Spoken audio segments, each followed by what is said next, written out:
Welcome to another episode of How Did It Make Sense, in which we explore the deeper stories behind what we think are actual simple linear events. And what we're going to do is explain a story or expand a story with Ken Mudd. This is Ken's first podcast. So this is, it's a first for him. And I really want to hear what he's got to say. So Ken, tell people a little bit about yourself. What do you do? How did you get to where you are? You're sort of a very potted history. And where can people find you online and in the real world? Okay, well, Gareth, thanks very much for having me. Like you say, it's first ever one. I'll see how I get on with it and see if it all comes through absolutely fine. I'm sure it will. Where did I start? Well, I've been in health and safety management for about 25 years now. It's not something I wanted to get into at all. I was working in operations at a local theme park, and I had a general aptitude for hazard spotting as it stands. And I was asked to say, well, obviously I didn't know what a risk assessment was or what health and safety was for that matter. But I was asked if I would consider going to do my first health and safety qualification, which I did, and I actually thoroughly enjoyed it. Not many people kind of say that sometimes, but I thoroughly enjoyed it. And it was from there I knew I was going to have a career in health and safety. Over the next, 20 odd years, I was fortunate enough to practice health and safety in construction, manufacturing, tourism, education, logistics, retail, chemical. And at the same time, in those kind of 20 years, I went and did various other health and safety related qualifications up to my master's degree, which I finished in 2017. And after then, I decided I wanted to help more organizations with health and safety in work. And so I started my own business just 3 years ago called Your Safety.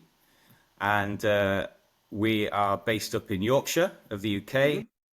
And we really want to find a balance of health and safety in work. So I've been that person where tick lists, check boxes, audits, paperwork, bureaucracy, and a lot of the time it's a lot of safety work, but doesn't always help operations and the work people gets done every day. So I wanted to try and strike that balance for organizations so they can find just the right amount of safety in work to prevent serious injuries, fatalities, life-changing events, those sort of things.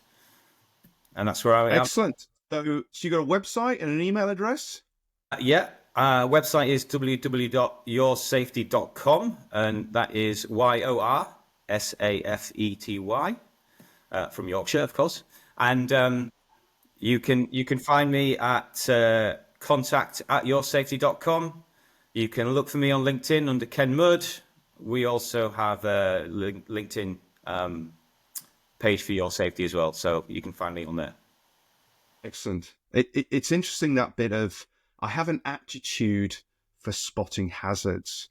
And I would say that's an interesting bit about creativity. Am I able to look into the future about what might happen? I think that's a really interesting piece. And there was a blog I wrote, or a post I put on LinkedIn recently, of you can't do an adequate risk assessment if you don't understand the hazards or the hazards that are there. And what came of that was I ended up stepping on a sea urchin, which was in the water, that I didn't know about. And interestingly enough, most of the people at the same place we were at didn't know there were sea urchins on the beach as well, in the water. So it's that bit of the ability to understand what that sort of threat and that harm, potential harm can be. Some's quite obvious and others not so. And actually, it's easy to spot the hazards and the harm after the event because it's there right in front of you. And what we're trying to do with this podcast is explore the context that can help us spot these things. So we start off with a podcast with a first story, a simple linear story. So Ken, tell us this story that you've got. Okay. Well, it's quite a few years ago now. I was at an organization and we needed to do some quite significant electrical work. And that involved cutting 415 volt cables and rejoining them with what we call torpedo junction boxes, and then running new cable into a distribution board that's on site. And the cables were identified. There was 6 to do all in all.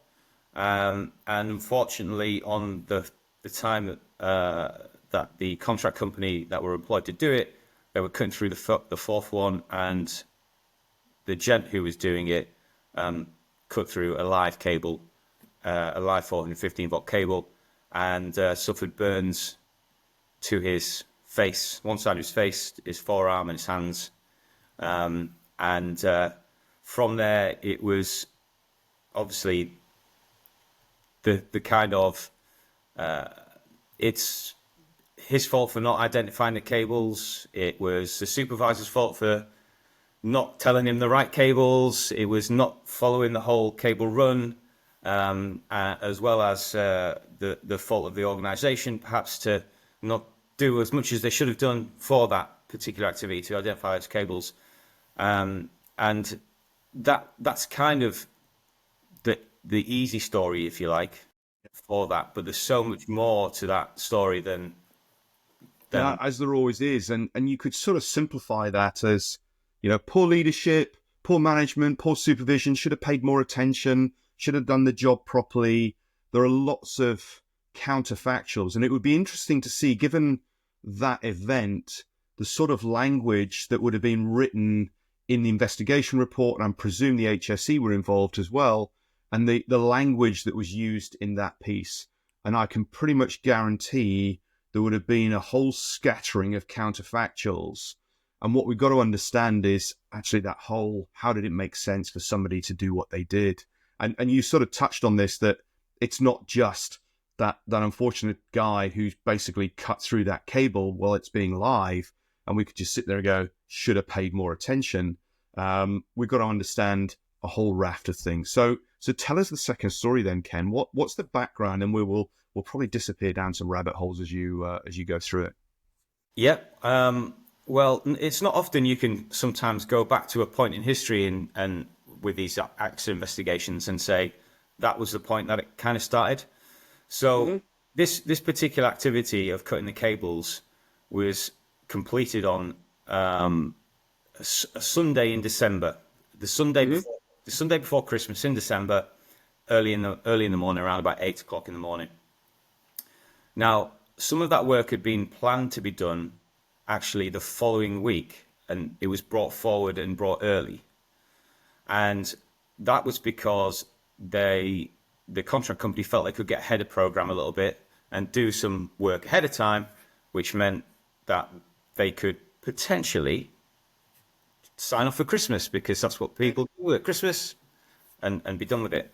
But unfortunately, there was other activities going on at the time, so that required power the Thursday and Friday to Saturday of that week. So some prep work was done Thursday of that week, and then the incident happened on the Sunday. The injured person actually wasn't involved in any of the prep work. Okay. At all. He just turned up on Sunday to do the job. So he was informed by... And I'm guessing that's pretty normal for the sort of work we're talking about. It is pretty normal. The supervisor was on the week previous, but the gent who unfortunately was injured, he'd only come in and done some work on the Sunday, and so he'd been in for about an hour or so on the Sunday before this incident happened. So we can talk about should have had a really good job brief before they started, should have identified the cables nice and early and things like that. But when I said this incident, we know at what point it started, it actually started in April of that year. Wow, okay. So in the same area of where the substation is, there was a small fire inside one of the switch rooms in the draw bank that they use. The contactors were a bit defective. It's quite old legacy equipment. The contactors were defective, and that caused some small fire in that unit, which then resulted in power outage of the manufacturing facility. And manufacturing is one of those things where you can't just stop. You're always wanting to manufacture as much as you can. It's about getting the product made and sent to customers. But it caused about 5 days worth of downtime because there was a whole load of other electrical banks and drawers which were damaged, which meant cables had to be removed and then put into different places. There was a generator that was brought onto site to house other cables, and then it was deemed that. So this was early April. It was deemed that that whole section of the switchgear in the substation all needed to be replaced because it was all old. So that was identified in April. Now, the work that happened in December was as a result of that particular incident. So it was planned that the work would be replaced at the next available sort of shutdown, which involved getting a whole new substation, rerouting cables, and the contract company that was used, they quoted to run entire cables all the way from the substation all the way to the round to the point that it was needed. And it was deemed that it was quite expensive to run those 450-volt cables around. So they opted to cut them and then rejoin new cables to the old cables to minimize cost and minimize any other longer term issues for program. So there's quite a bit going on there. So that happened in April, and in May, all the cables that were identified to be cut were identified with the staff at the manufacturing facility and the contract company supervisor. The plan was to do the job in the summer months. However, that didn't transpire because over that summer period, there was also some requirement to do other works around the manufacturing facility, so it was put off.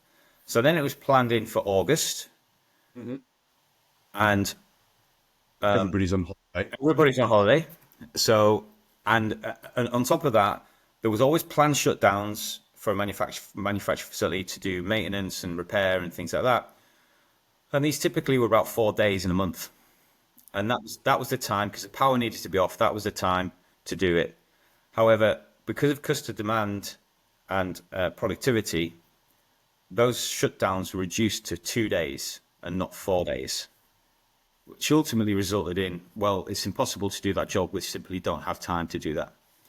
We'll do it at the next shutdown in September. No, 2 days instead of the 4. All right, we'll go into October, November. No, 2 days instead of 4.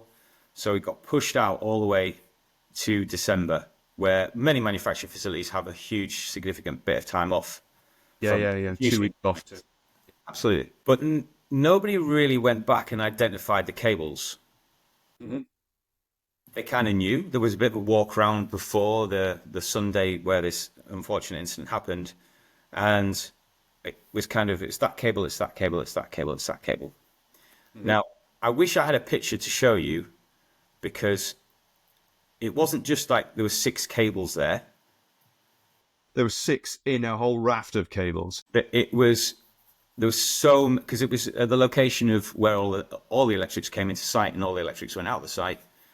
There must have been 20, 30 cables all in all around that section. Now, obviously, one of the cables was live. Because it's what happened. So one of the things that I've come across in the past is where you've got a mixture of live and dead cables.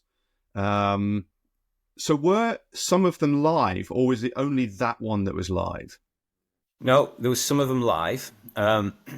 So the week before the work was to get done, the staff and the contract company went round and identified the cables. They traced them, and they decided and agreed what needed to be locked off and isolated, and that was agreed.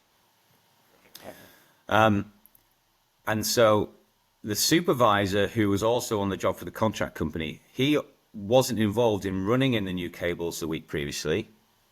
Okay. Because that was subcontracted out to yet another company to run the cables in. So he wasn't sure exactly which ones there were.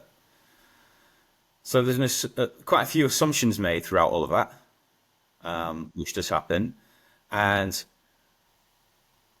the supervisor was relying on the contracts manager who identified the cables originally in May of what needs to be cut. There was no paint, no drawn markings. There was no kind of clear identification of which cables needed to be cut. Yeah. So they were really relying a lot on hearsay. Mm-hmm. Now, that meant some cables were live, of course, some cables were live. And some of the context around that, because one of the things that was asked was, and it's a genuine question, why wasn't all of the power cut to the site? And that would have alleviated that kind of, well, if you would have done that, then that wouldn't have happened. Well, okay, that's fine. What was part of that additional story is other work was getting done on the site, and there was a new piece of equipment that went in during that period, which is due for commissioning. And they needed power for it. And they needed power for it. And you've got this. It's almost like you know what was happening. It's the reality of work where we've got conflicting goals. So in one space, you've got to have a totally isolated situation. So we remove all the power from it. But you sit there and go, this isn't just a single task. There are other things that happen.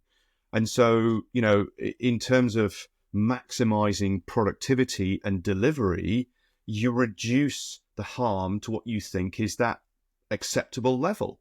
And that might mean that you've got stuff running live, and it might mean that, you've isolated the rest of the stuff. And that poses issues as we'll probably get onto. And I don't know what the background is. And one of the things that I have picked up, being that sort of self-aware piece, I'm already asking my questions in my head, and I'm not verbalizing those, is, why wasn't this done? Why wasn't this done? Why wasn't this done?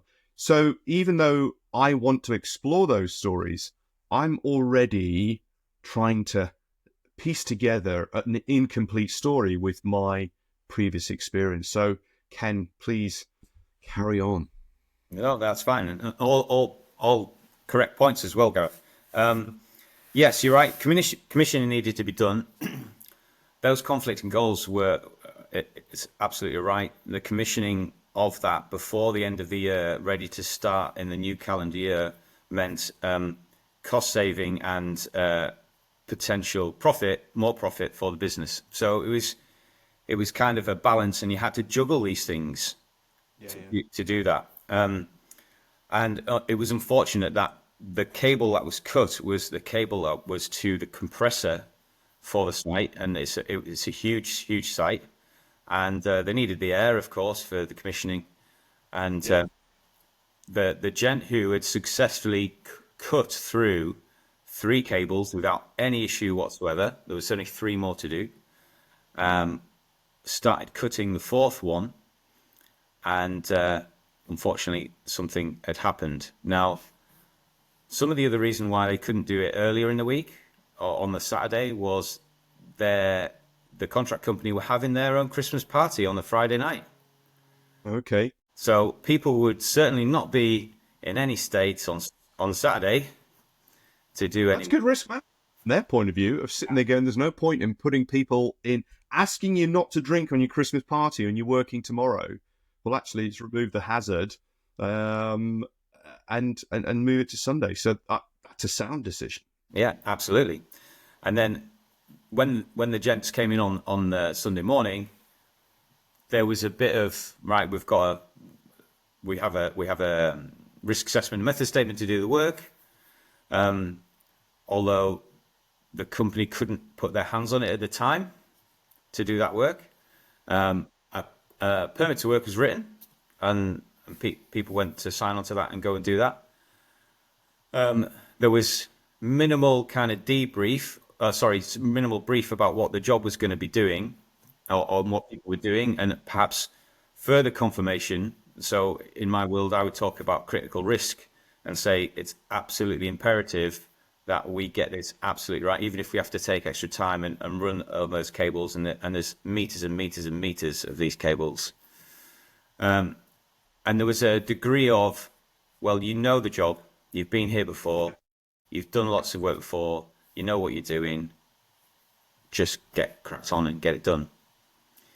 one of the reasons why the gent injured his face was because he was talking to his pal who was further down. So that was injured this side of face. And without getting into what they were talking about, they could be talking about anything. But the gent who was working with him was also making assumptions about the right cables because they weren't clearly identified and clearly marked. So there was a lot of assumption, a lot of it was their fault, it was their fault, it was their fault, it was their fault, which just tends to happen. And there was a lot more context and a lot more circumstance that led to that particular incident. So as a sort of naive person, not knowing much about this sort of stuff, but having been involved in some events where they're using sort of cable tracers or live cable detectors, it's interesting. So the first three, did they use any form of live cable detection process? Or because what I'm getting to is most, I'm going to say sweeping generalization, lots of accidents happen as deviations from normal rather than deviation from the rules. Rules and normal might be the same, but often they're not. So what would be I'm going to say a safe process that would done, and then understand what was different in this situation? Well, I believe from memory, and I'm not any kind of electrical expert whatsoever, the cables was of such size and they were armored that the equipment to test live cables simply wasn't there in that sense. Okay. So the practical solution, whilst time consuming, would be to almost put your hands on the cables and follow it all the way down to the points there and to the other end to make sure they're not connected, the power's dead, and so on. That for 6 cables, that's a long. So you can't. What I was thinking of is where basically you get the electrical field generated by the cable, but if the cable's armored, then that detection mechanism doesn't work. Yeah. In that sense. So, and is it normal? And I'm guessing not to have flash protection or burn protection when dealing with this sort of situation. I don't know what the environment's like and whether or not that is the norm. I've seen stuff where the guys are doing high voltage, absolutely. Yeah. But, for 415 is not high voltage. No, it's not. And all the cable runs and all the cables associated with all the equipment were all on the outside of the building. Nothing on the inside. They're all outside. They were all at a height, so there was some stairs to go up to a platform for them to work on. It wasn't temporary; it was permanent, so you could go and do that at that location. It was safe in that sense. The tools they were using, thankfully, was a very, very good high-spec tool, and it was a battery-operated pincer, and I forget the name of it. So usually people would use a grinder to cut cables. Wow. Yeah. With a cutting disc, but it sometimes can take time, the sparks and all that kind of other risk that goes with it. But this tool was just a big hydraulic pincer, and it just almost pinches the thing that firemen use to cut stands. Yeah. Door pillars and things. That's it. So it was a very, very good tool, but at the same time, it was also it had a lot of safety protection in it for that individual, and that's why it was kind of burns from heat rather than electrocution. That's interesting. There was another bit or two other bits I picked up, and one of them relates to some training I delivered a couple of weeks ago, where we were talking about business risk and safety risk, and where organizations take risk to achieve productivity or, to make themselves more successful. And that might be ahead of schedule. It might be profit. It might be about reducing the manpower and the resource you've got. And one of the bits that I tried to get across to the two organizations we were working with was that risk is often seen as a negative, but there is always a positive side to a risk. What's the gain that's happening from this? And understanding the loss and gain at the business level and the loss and the gain at the individual level, and understanding that's why people do the work they do. And when we're in losing situations, so we're behind schedule, or we're behind in terms of money, or we've got extra work to do that we weren't expecting, which means that we're going to take longer, we will take greater risks. We will look to be more confident and more successful than we would normally do so. So in this case here, we've got, a business risk that says we've got to get stuff back up and running by the start of the calendar year. We've got a finite time because we've got the close down. We've got to get that compressor commissioned in this period as well. So it's not just looking at the negative side of things when we run these investigations. We've got to look at what the business element is, the commercial element, the resource element.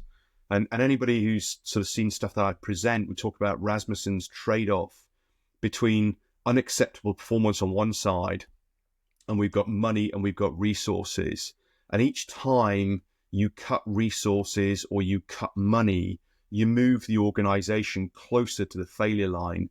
And you never know where the failure line is until you step over it. What we've got to do is create that bit that sits there, the thought bubble, that little voice that says, you know what, this is probably not what we want to be doing, which is exactly what they did on Saturday morning, where they said, you know what, we know the guy's going to probably be hungover because, and as a consequence, let's not put them in that situation. Yeah. Then it's that bit of how confident are we? And to your point about critical controls, here's the critical risk. It goes bang because the cable's still live. How do we control that energy?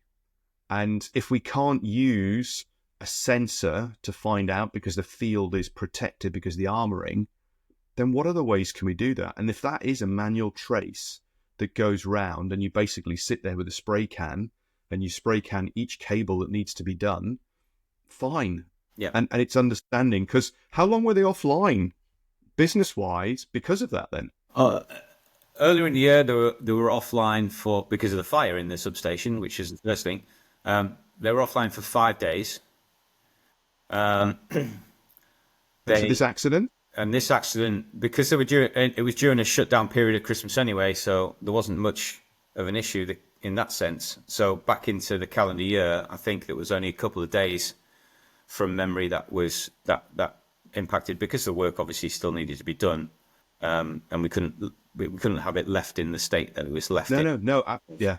So it's then there's going to be a delay. Yeah. The other piece I've got on here was the permit to work, and discussions with a company earlier summer of last year. We're talking about permit to works for all sorts of different activities.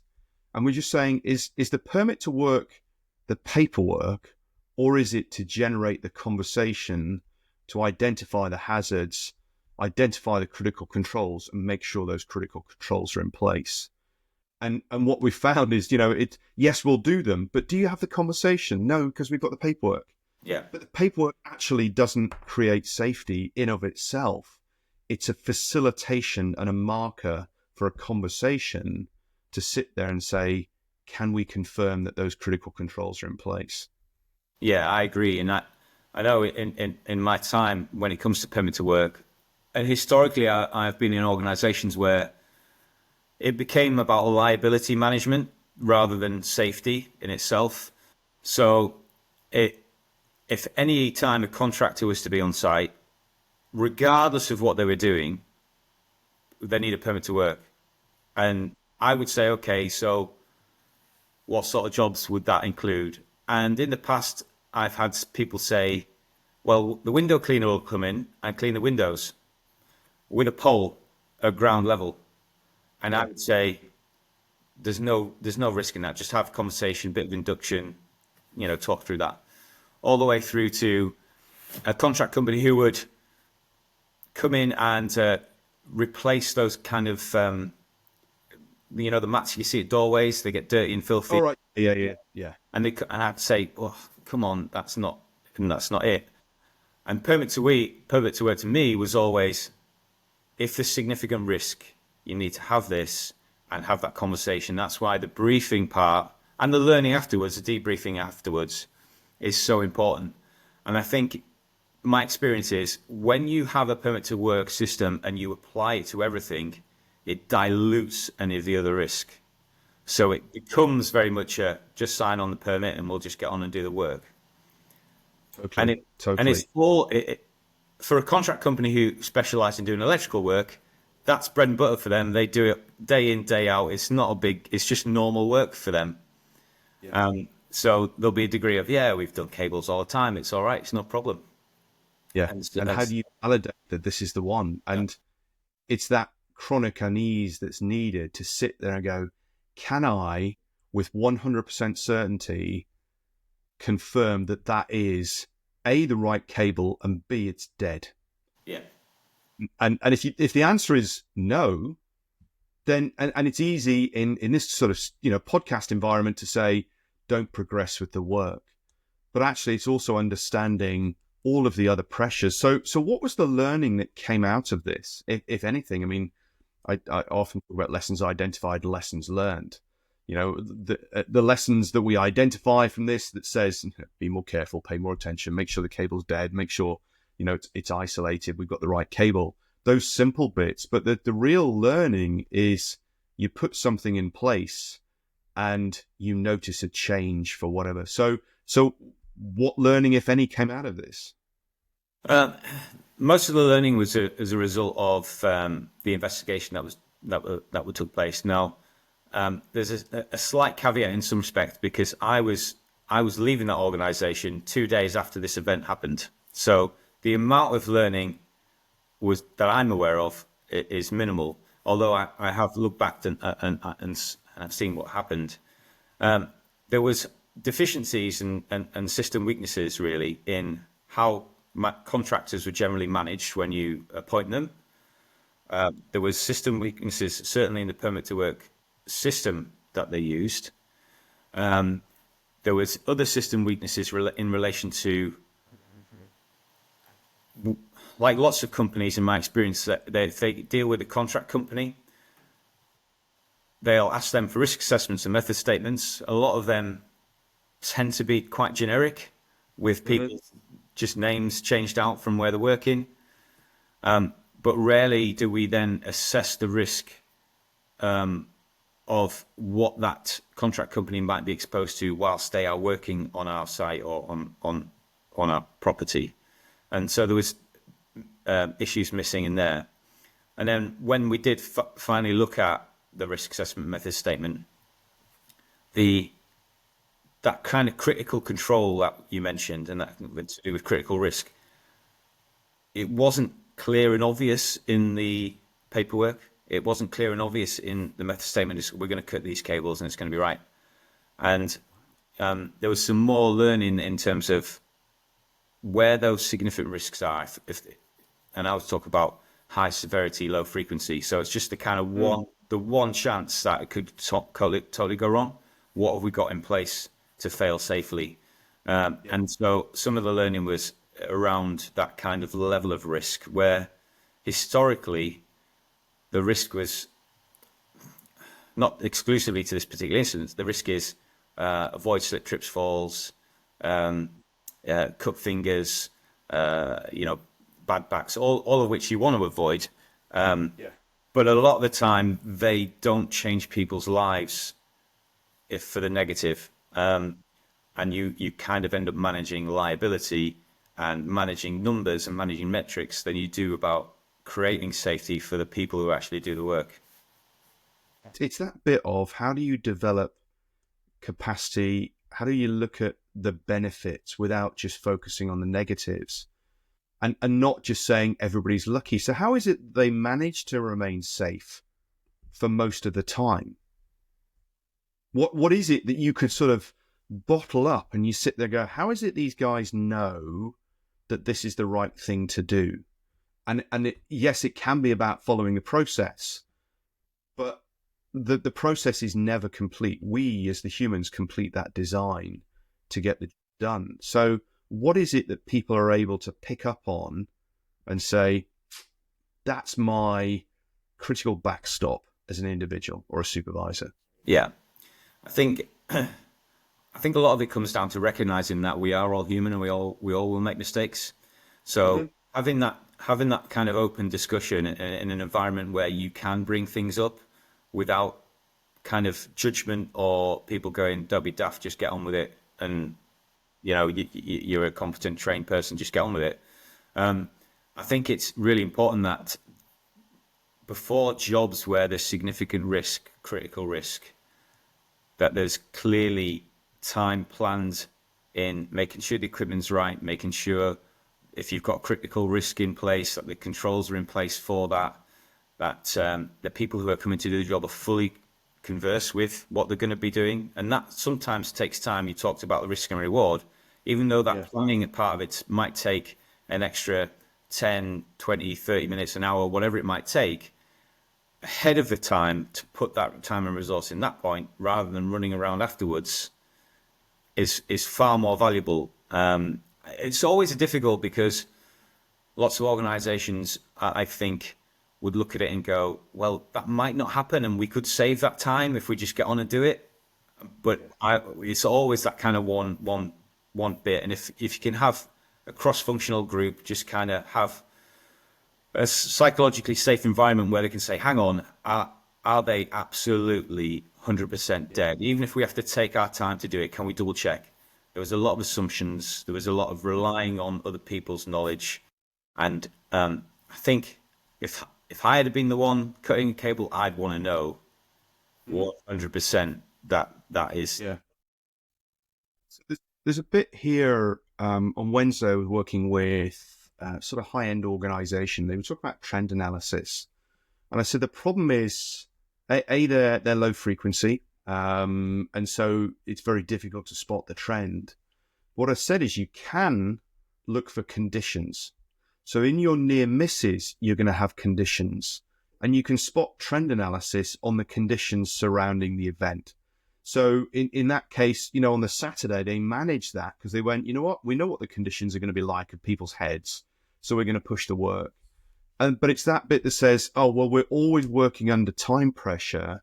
Therefore, it's become normalized. As that's just how we do it.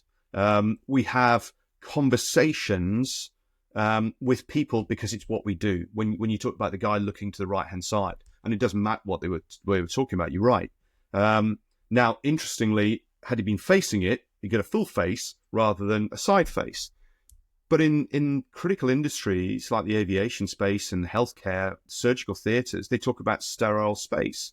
So a sterile cockpit, and where actually you talk about, right, this is critical, no conversations. And when I work in the diving space and I talk about people putting together their dive gear, especially stuff that's got failure modes that are hard to detect, I say to them, right, you've got to put, if it comes to it, just leave me alone while I put this together. Now, if I'm on fire, come and put me out, but don't disturb me while I'm doing this critical activity. Once we've done that, then we can have a conversation. So I think in those situations, again, is identifying those conditions where distractions are critical negative outcomes. They're the error multipliers that are out there, and put that into the sort of the working ideas to sit there and go, how do we protect our people from not making mistakes or reduce the likelihood that those mistakes will be made? And if they are made, how do we trap them? And ultimately, that is the only way you can do it is isolating those cables. You can't isolate the whole substation or the unit because there are other things. So we've now got to find a different way. So, Yeah, Ken, that's absolutely right. Thank you. So the final piece of the podcast is a paper, a story, a video, a book, or something that, or multiple versions if you want, that has influenced your sort of thought process, how you look at the world now, or just generally a really interesting read or a watch for people that will help them grow and learn. Wow, there's so many I could pick from. I think a lot of my view of the world and view how safety was changed probably during the research of my degree, where I read loads of papers, loads of books, as you do, One of the things that jumped out at me, probably that steered me a little bit, was Decker's Safety Differently book. However, I've read a lot more since then, and one book that's kind of popped into my mind is Beyond Blame by Dave Zweig. Zweibeck. Thank you, Yes. Zweibeck, Yeah. which is Learning from Failure and Success, which is it's a really good story in that book about how a competent IT guy was going about exactly what he would usually do in solving a problem and caused a bit more of a larger issue. I won't spoil it for anybody who wants to read it. But I found that really, really good. There are other things that I've enjoyed in It's reading. not a very long read either. It's only It's about not- a 90-minute, 2-hour read. It's a good short book to get those points across in a punchy way. It is, and it's good. And the theme of that book of learning from failure and success is really good, because you can go and find out where those conditions are, those deficiencies are, before something perhaps negative may happen, which is quite often what we don't do, because they're always there. Ultimately, they're always there. Other things I've enjoyed, I liked Craig Marriott's Challenge in the Safety Quo. That's good. So Yeah. Is your thesis available? well, I can send it to somebody if you want it. I don't know if I can upload it. I mean, what was it on? my thesis was on human error and one-to-one safety feedback conversations. Cool. Right then, send it over. I'll upload it, and it'll be in the show notes. I will dig it out and I'll send it over. I did pretty well, so nobody's allowed to then say, "Oh, that's a load of rubbish." It's all so. Mine was all about storytelling to learn. The one at Lund. What are the barriers to storytelling following events? And yes, it was around about the diving space, but it's got loads of applicability everywhere. So it's all about contributing knowledge to the community, and the skill of those practitioners out there is they take ideas, stories like this, and abstract it into their own space. One of the really powerful negative biases to learning is distancing through differencing. So I don't do electrical work, Ken. So what you've just told me adds no value to me at all. That would be the bit, and it's like, well, off we go. The same as Beyond Blame. You know, you read that and go, well, I'm not an IT person. I don't do server management. I don't do all of that stuff. But there are so many lessons that can be learned when you've got an open mind and you want to grow as a consequence. So send it over. I'll stick it in the show notes, and people can read all about your research and what you contributed to the industry. No problem. I can do that. Excellent. Ken, thank you very much for your time. Really enjoyed the conversations. And it's really interesting for me as well, where I'm analysing my little thoughts going, da-da, da-da, da-da. Why haven't they done this? And, you know, the classic one was, why didn't they just use a detector? Well, if you've got an armoured cable, you can't. So that's brilliant. Excellent. Thanks so much, Ken. Take care, and it'll be out soon. Thank you very much.